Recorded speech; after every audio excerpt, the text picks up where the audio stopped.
Hallelujah. Samwanyikirije basi koko. Amen. Hallelujah. Amen. Hallelujah. Ariko mwanyikirije basi munyikirize byonyine. Amen. Amen. Hallelujah. Amen. Hallelujah. Amen. Hallelujah. Amen. Yesu yavuye mu gituro. Jesus took her from the grave. Hallelujah. Amen.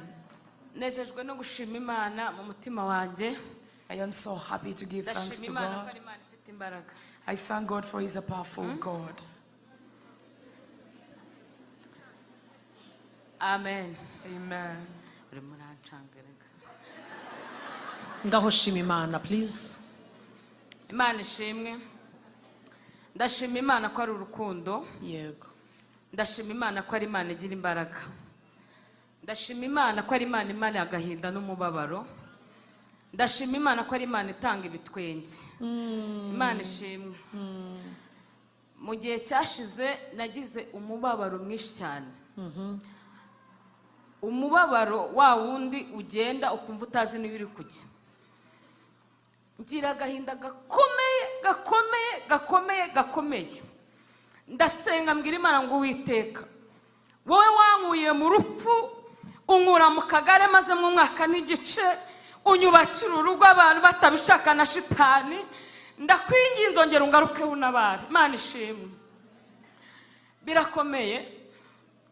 Nyisamiye inda, umutware wanjye abatekinisiye bamukozeho, ngiye kubona mbona araje afashe imyenda ayihereza umuturanyi ayakira ayishyira mu nzu.